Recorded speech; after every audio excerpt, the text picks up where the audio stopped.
So Exoticc Fashion is actually a boutique that's getting ready to open December 1st. For all those dancers out there, you can go on my website and shop online. We're going to have leg pieces, lashes, lip gloss. So come check us out. So CBD is actually a chemical found in the cannabis sativa plant. It contains about 0.3% THC. It's actually really good for inflammation. So one of the great things about CBD is that it contains an anti-inflammatory property which can bring relief to those that have different skincare problems.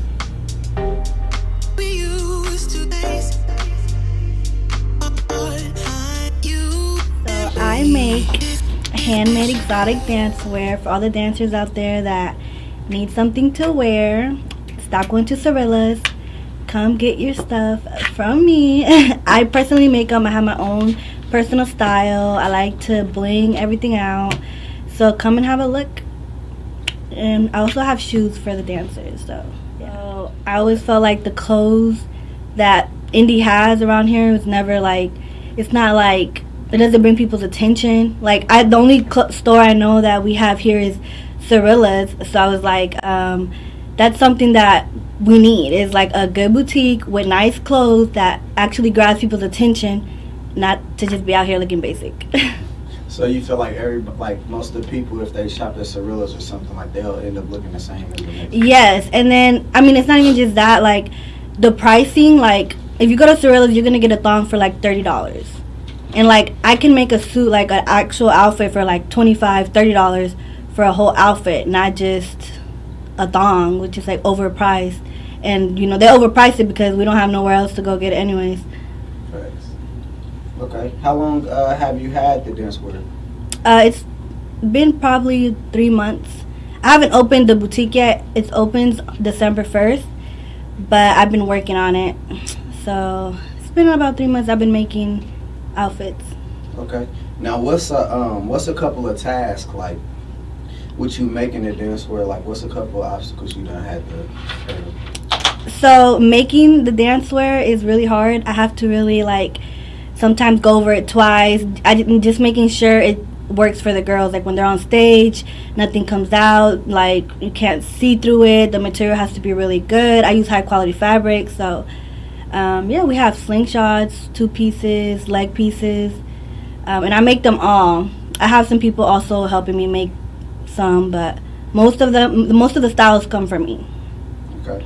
And now, is this like a product that you can see yourself doing like for a long period of time, or is it like kind of for now type of deal? Yes, well, I like fashion design. I like the creative part to it, where I can like create my own type of vision. So like what I would wear or what I would like to see someone else wear, a female. So yeah, I like pink stuff. I like glittery stuff. So yeah. Okay. Now everybody knows like when you start and have a product or you trying to get something out there, sometimes it can be a little bit challenging to get people to gravitate to it. Have you had that type of situation, or is like people like mess with it right after right after the gate? Well, I know some dancers, so I have some friends that have looked into it. I feel like it's gonna take time, grabbing people's attention and making them, go towards that. But I know it's possible. I've been going to like the strip clubs and I've been handing out flyers. Like I went to Dancers, that's where I used to work at, and I left some flyers in their locker room. I have to go to some other strip clubs, but when I left them in there, and like they were all gone by the time I went back in there to check. So they also get discounts with the flyers. So that's been working. I have some other places, Papa Bear's Chicken. I don't know if you know who they are, but yes. Yeah. Well, I also have some in there, and I have some other places I have to go to. I'm not planning on opening it till December 1st. So you can't say, oh, CBD is gonna cure something, because we can't say that, but it's worth a try. Like I feel like there's not enough products out there with CBD in them, because they're still trying to legalize it in different places and stuff like that. So, but I have organic skincare. I have a beard cleanser and a face oil and a beard oil. The beard oil and the beard cleanser, that's for hair growth, but it also helps like with like clogging pores. Like sometimes guys get like with their beard and the hair acne and rashes and stuff, so that helps a lot with that. No, cannot get you high. There's not enough. There's not enough percentage of THC in it to get you high, so no. Okay, so it's more for like health reasons versus like recreational. Yes, but there is some people have said that like well, I don't think like the skin cleanse or anything like that, but I know like smoking CBD, like if you take a drug test, it could show up positive. Yes, there's like this tea that was made, and people were taking it, and I guess they would go to work, and then it came out positive, like for marijuana. So you have to be careful, you know, if you're not into, you know, if you're scared of THC, then stay away from the CBD. You want to make sure they have QR codes, because QR codes mean they've been tested, lab tested. So that's basically one of the recommendations. Well, I think now it's like you have to have a QR code on your CBD products in order to sell them. I don't know if some people are still doing it, but I know that QR codes are very important. That's something, if it doesn't have a QR code, then you don't have proof that it's real CBD in there. I would say the dancewear, because it's like more hands-on. But I love the CBD too, because I make the product. So I have like the ingredients that, like, I had a scientist, he put so I came up with the ingredients, and so he put them together, and the right amount of each ingredient that I need for it to come together. So it doesn't, like, I'm not using too much of one thing or too much of another thing. And I have like a kitchen where I do all my stuff, and I like both of them though. No, I just want everybody to know that my products are all verified.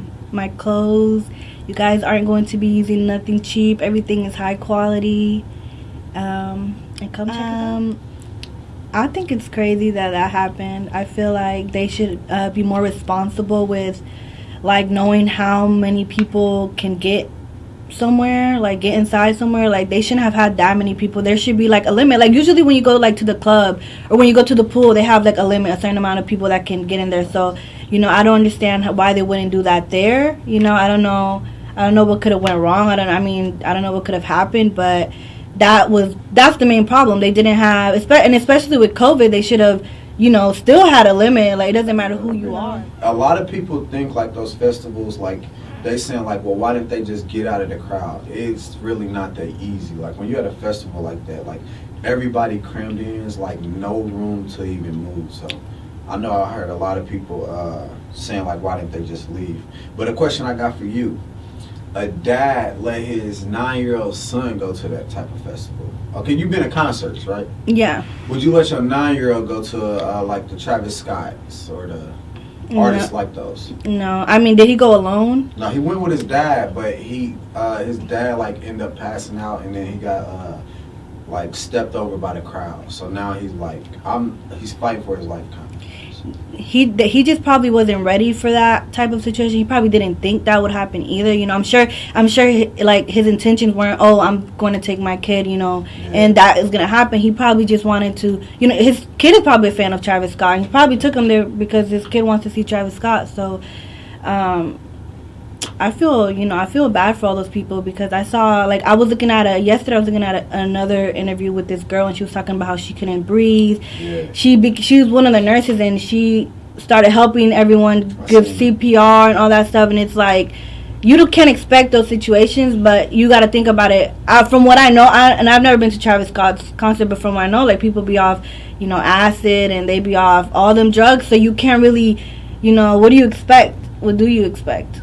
Okay. A lot of people are trying to, they're actually blaming him. So he got 48 lawsuits right now. Do you feel like it's more so his fault, or do you feel like it's the promoter's fault?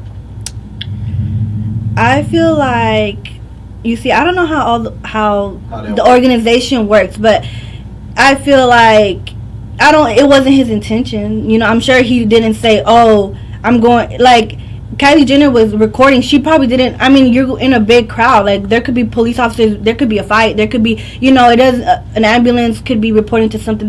No one's gonna think, oh yeah, someone is dying. People are dying in a concert. That's like something like out of the world that you don't really see.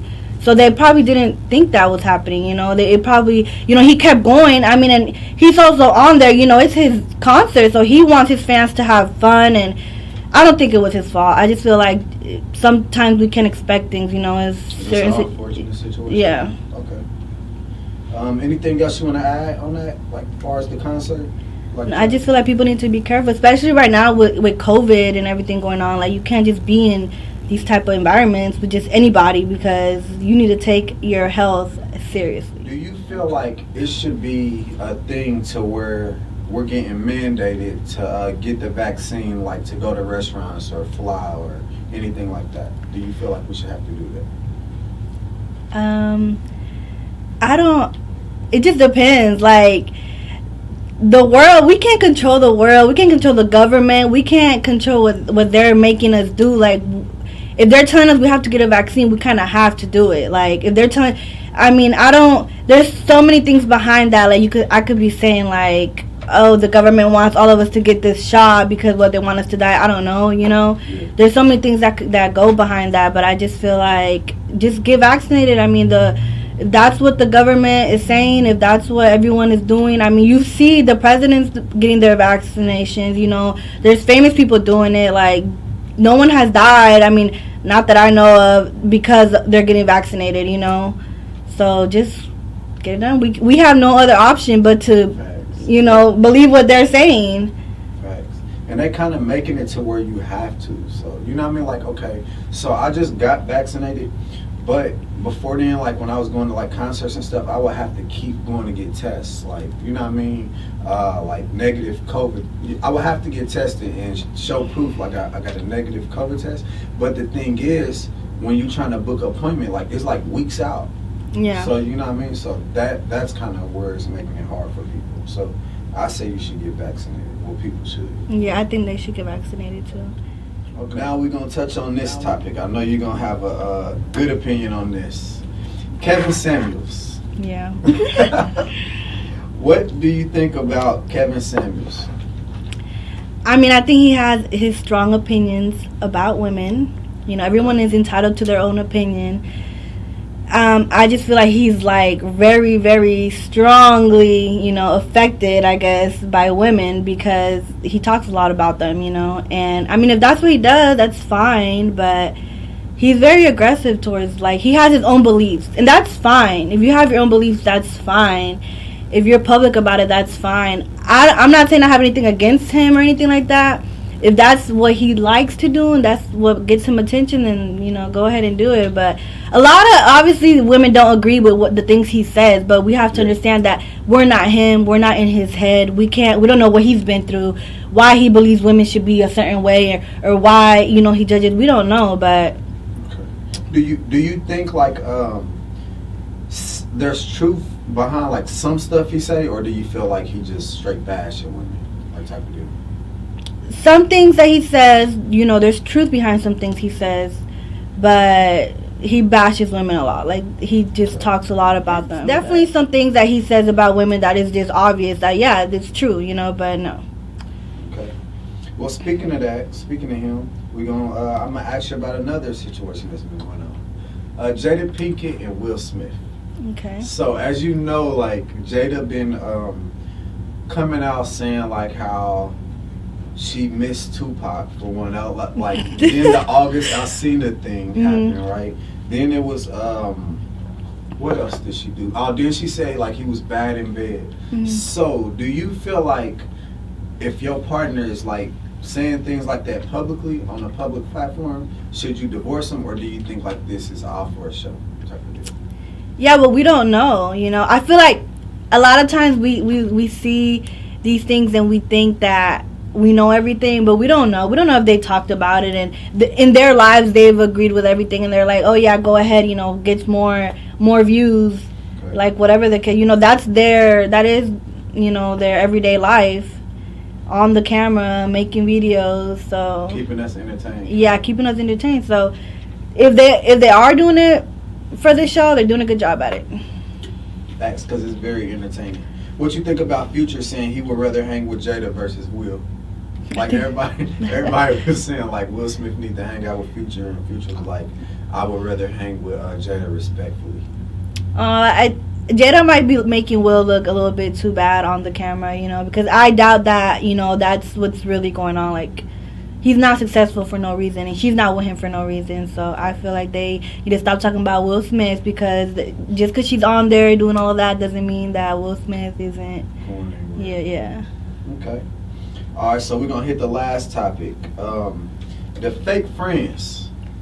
Okay. What's your opinion on this? Sips coffee. Hold on. Sips tea. The whole friend thing, well, nowadays you just have to be very careful who you're friends with. Like, there's just a lot of opportunists out here, you know, people that don't really want to be your friend, and they're just around to see what you're doing, how you're living. You know, the moment they know things, they go talk about you to tell other people. You just have to be careful. Like, a lot of girls, like, just me being a female, a lot of girls love to have friends. You know, we love to be, you know, together and all that stuff, but like, people fail to realize that, like, that will get you in trouble, because girls talk a lot. You know, they love to talk a lot, and if you trust someone with a lot of your information because you trust them, because that's what girls do, we automatically trust the people that come close to us because we're girls. Like, you trust someone, you tell them everything about your life, they know things about you, and they're probably around you, you know, because you're popping, you're that at that moment. The moment you're not popping anymore, the moment you're not doing whatever benefits them, they go to the next girl, you know, and then that next girl that wants to be popping, or that next girl, you know, they're going to use all of that against you. So you just have to be careful. Like, I say that, like, strongly. Like, you can't just be out here friends with everyone. You can't just trust anyone. You never know. You never know who's really your friend out here. I mean, I feel like you need to have, people like to have a big circle, and it's important to have a small circle and to not be around too many people, like, not know where you live. I've had some people do so many things to me that I'm just like, and it was just because I was friendly, because I wanted to have friends, and we all want to have friends, but just be careful, you know, because faces are deceiving. Do you feel like everybody has their own definition of, like, fake and real? Yeah. Or do you think it's like a universal type of thing that people should know? I don't know, like, real to me is loyalty. Like, I feel like that's just, like, you have to be a loyal person to be around me. Like, loyalty is very powerful. Like, if you're not loyal, then, you know, you're gonna be with the next person, you're gonna always, so that's, my definition of a real friend is someone that's going to always be loyal to you. They're going to always be there no matter what happens, no matter who's talking about you, no matter if you're in the wrong or in the right. Like, always tell you, you know, the truth, but, you know, don't ever go against you with anybody. Okay. Do you feel like friends should get mad when their friend is, like, critiquing them on, like, a certain topic? I feel like a lot of people think, oh, like, you're a hater. Like, if you say, like, oh, I don't like how your shoes look. Like, no, you can't just think everyone's a hater because they're telling you something about you. Like, that's just their personal opinion, and you got to be okay with that. But that doesn't mean you're a hater. You know, that just means I'm telling you that that's what I don't like. But you see, some people have that mentality where they think you are a hater because you're judging their shoes or judging their clothes, and it's not that. Like, everyone has their opinions and how they feel. That doesn't mean they're a hater. Okay. And so what's some advice you would give somebody, like a youngster that, like, don't have friends right now and they're, like, seeking to have them? What would you tell them? Like, what's the number one thing you tell them? It's better to not have friends. It's better to, I mean, I love my alone time. Like, I don't have a lot of friends. I have very little friends. I have my sisters, and, like, I don't like to be around too many people. Like, I feel like that just keeps me at peace with myself, like, not being around a big crowd and not having too many friends. Nobody can attack you. Nobody can judge you. Like, they don't have that outlet to get to others and tell them, to talk about you. Like, you don't give people that privilege, you know, to know about you. If you have a lot of friends, they're gonna know a lot about you. If you don't have a lot of friends and you don't come around a lot of people, they're not gonna know much about you. They're just gonna have to guess and think or hear rumors, and that's it.